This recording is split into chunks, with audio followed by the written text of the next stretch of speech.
It's a real honour to be here with you and all of these wonderful people. Thank you for inviting me. I acknowledge the traditional owners and their elders and show my respect to them. You'd think at the very least that governments would take seriously the problem of the links to organised crime groups. So if you could go to page 22, please. Individuals with links to organised crime groups will likely continue exploiting Indigenous communities. Indigenous communities can be an attractive target for members of organised crime groups, as there is limited law enforcement presence in many remote communities and significant amounts of public funding that can be exploited.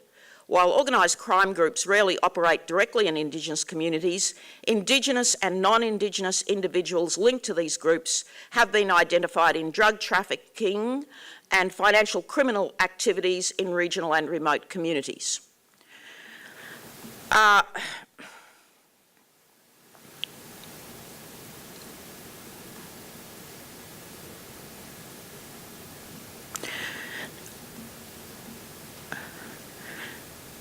So at page 24, there's a list of the other products, as they're called, reports. And so, for instance, at least 2 reports on crime affecting Indigenous community, financial crime and exploitation, enablers of child abuse and domestic violence, non-disclosure and underreporting. So there's another 800 pages, and this report is a mere summary.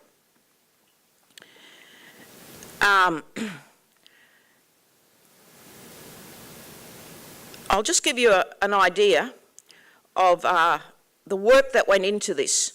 So this National Indigenous Intelligence Task Force of the Australian Crime Commission was established in July 2006.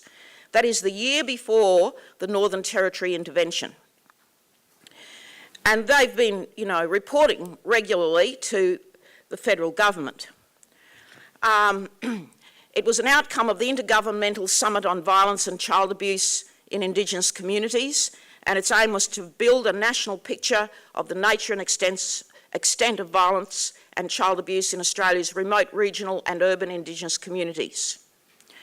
And so they say that the task force is the only criminal intelligence agency with a national footprint and access to specialised capabilities such as coercive powers available to collect, analyse and provide information regarding violence and child abuse and other crimes affecting Indigenous communities.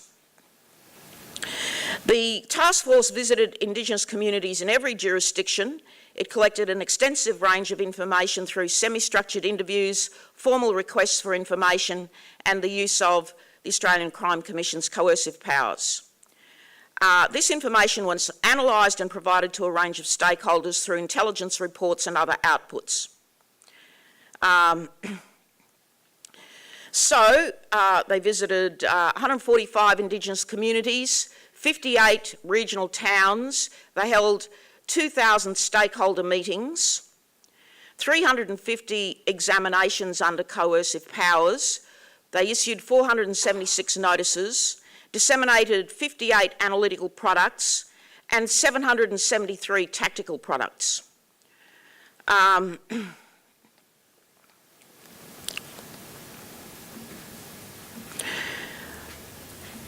what could possibly be the sensitivities, the political sensitivities for not releasing this report, at least to people like you? Well, it's not difficult to figure it out, is it?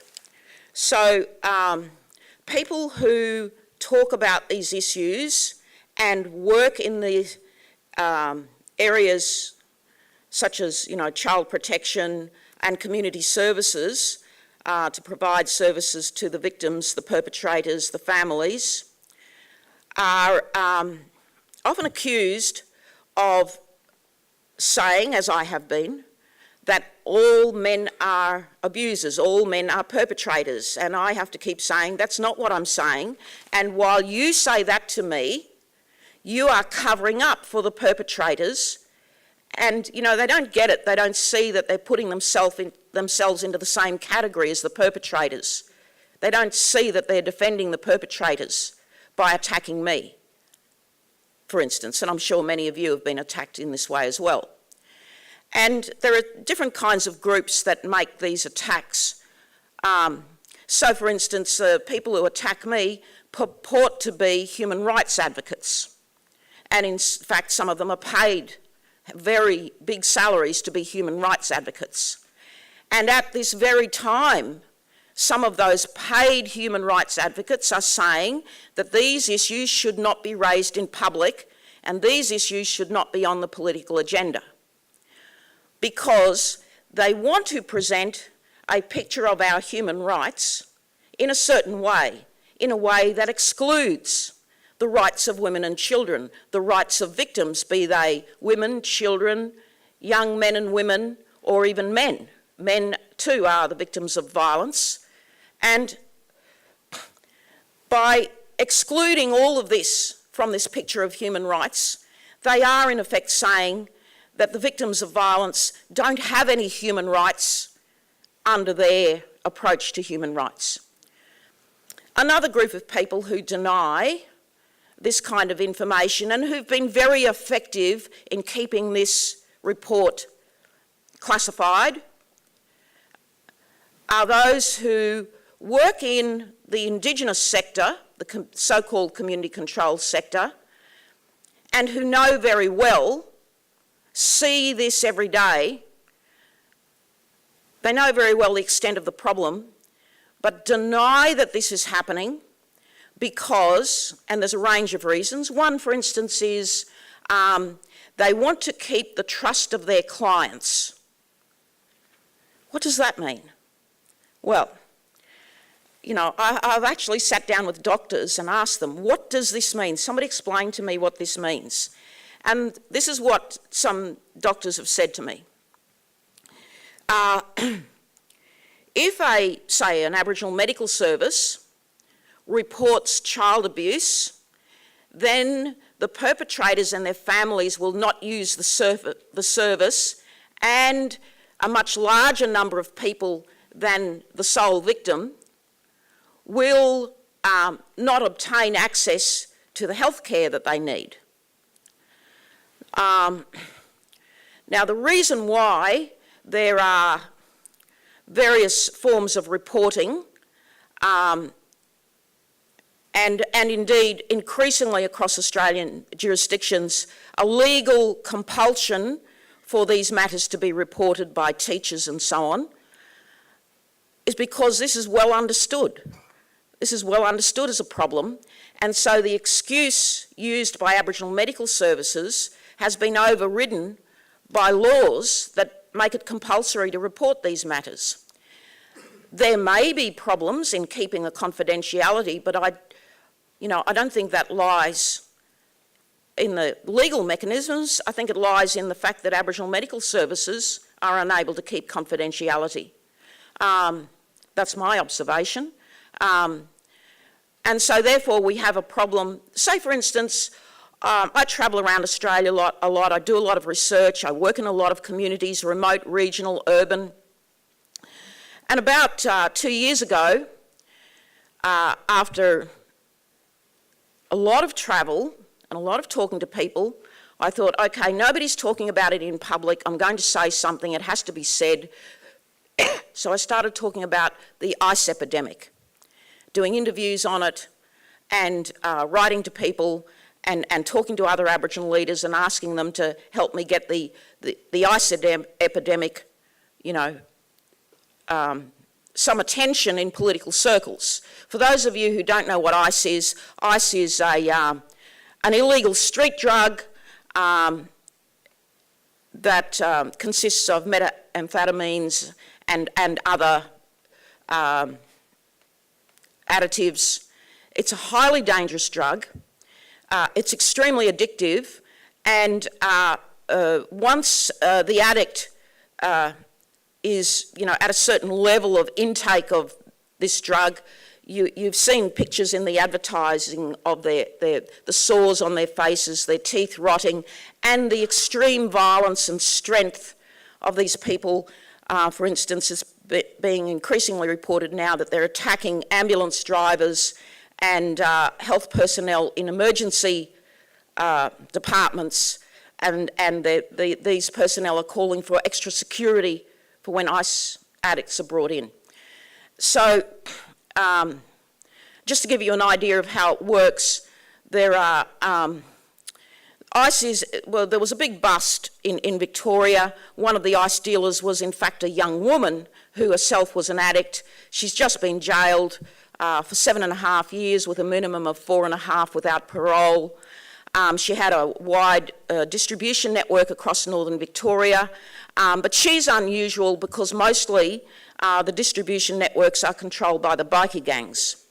And the bikie gangs spread out across Australia, but their on-the-ground dealers in Indigenous communities are actually Indigenous people. And sometimes you'll see in communities some fireworks going off, and you think, well, that's unusual. How did an Indigenous community get fireworks all the way out here? So I've asked about that. Well, that's a sign that the ice has come into the community. That's the signal. The ice has landed, right? So how do they distribute it around Australia without being caught? Well, one way, for instance, is, in the roll bars on four-wheel drives. They take them off, fill it full of ice, and at the other end, they take the roll bar off and then replace it with another one. That's one way. Well, you can imagine how many different ways you could distribute ice across remote Australia. There are communities where children as young as 10 and 11 are doing ice.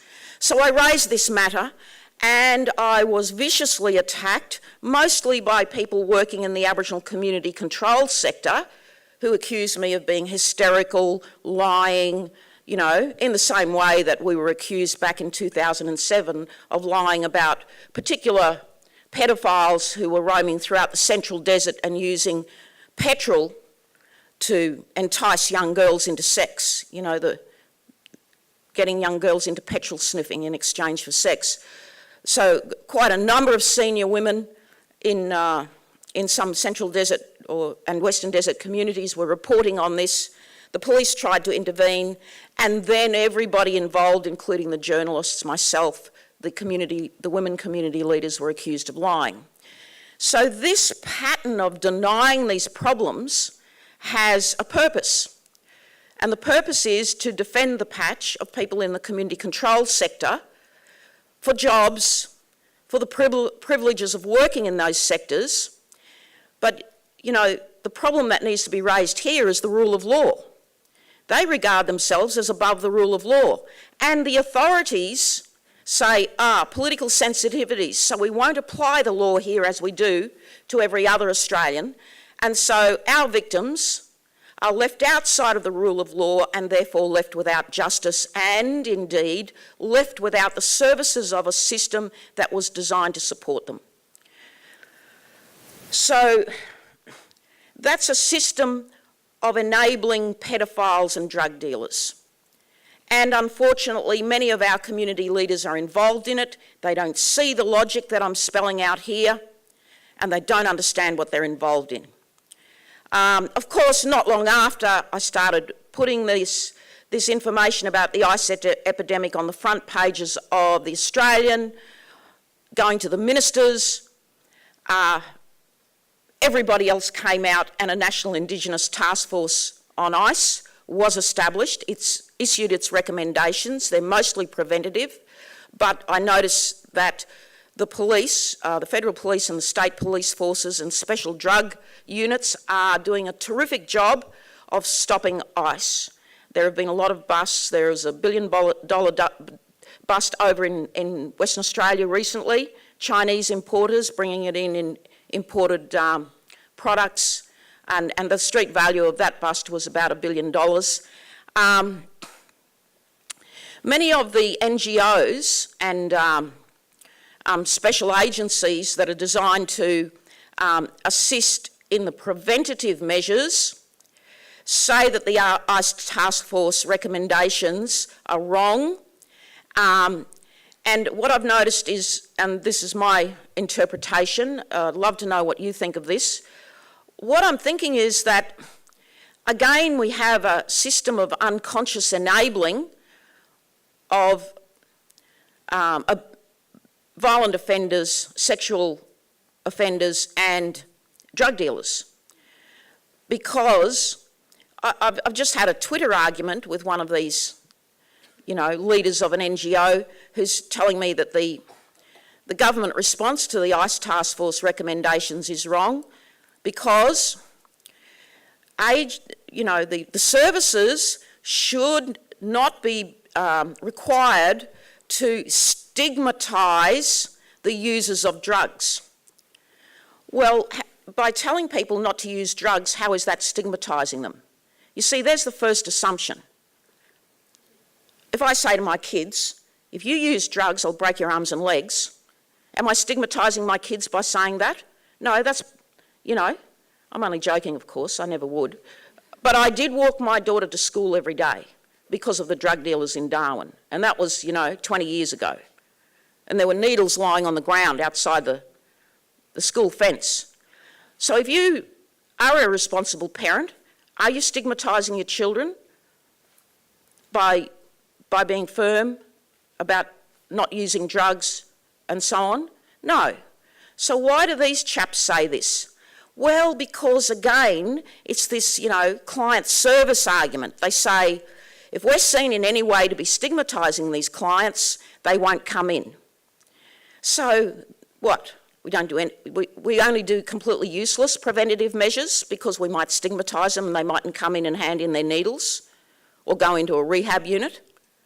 So you see how all of this enabling and denialism makes it impossible for effective measures to be taken. And of course, the other enablers are the perpetrators themselves. And there are many Indigenous community leaders who are themselves perpetrators. They're violent and they live in the cone of silence. Nobody's going to report on them.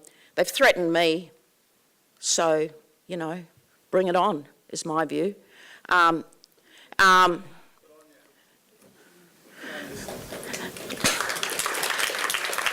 I know that many of you have been, you must have been, like me, threatened and intimidated. And this is what's happening to Bess Price at the moment, Minister Bess Price in the Northern Territory. She's a victim of violence. She had a child at a very young age and the child died in a domestic violence incident. She's lost 7 of her 8 brothers and I think only 2 of her sisters have survived. She has grown up and lived in a world of violence. She talks about it, she takes measures as a minister, and there's a very ugly series of Facebook attacks on her. So we have to stick together, we have to have these arguments together, we have to out the perpetrators and the agencies for their participation in the cone of silence and enabling behaviour. So, Carol, I'm relying on you to shut me up when I've run out of time. I'm very happy to share this report. So what I could do is, invite you to email me at the University of Melbourne. I'm on the University of Melbourne website, or I could put it in a Dropbox and you could share it. I'm very happy to print it out and put it in the mail to you. I think we should all have it. So that when people say, oh, you're lying, you're exaggerating, you're defaming all Aboriginal men, print out page 8 and give it to them. Oh, and somebody tell me how there are no organised networks of child sexual abusers if there are criminal networks selling drugs to children. I mean, there's a disjunct in the logic in this report, because if you just, sit down and watch for a few days what happens in a community, you see the drug dealers coming through, or the grog runners, yeah? Watch what they do. They target young people. They target the vulnerable. They target the substance abusers. And, just like around gambling games, money's handed out to the kids, I'll go away and buy something. Here, take $20 and go away. Nod, yeah. So too with the drug dealers, because the local drug dealers are the Aboriginal people. Have you seen that movie Tumala by Ivan Sen? Brilliant film about exactly how this goes down, and there are lots of variations on it. I urge you to use Tumala in your work. I show it in the School of Population Health at the medical school at Melbourne, and this kind of information needs to be on courses, all the different kinds of courses, alcohol and drug courses, medical school courses, because there's a fantasy being foisted onto a naive public, naive politicians by all of these enablers. And the fantasy is that Aboriginal society isn't violent. Aboriginal society is harmonious. There are no child sexual abusers, and so on and so forth. But we know different, and we need to teach our young people resilience. How are we going to teach them resilience if we don't have these tools in all of our courses, and tell the truth and give parents and children and family networks all the information that they need? Many of our people are very naive about drugs, for instance, and if they don't know, they're walking targets. So I think I'm being told to wind up. So once again, thank you so much for having me here, and it was a delight to be able to share this with you. It's so important, the work that you do, and I congratulate you all for sticking it out in this tremendously difficult area.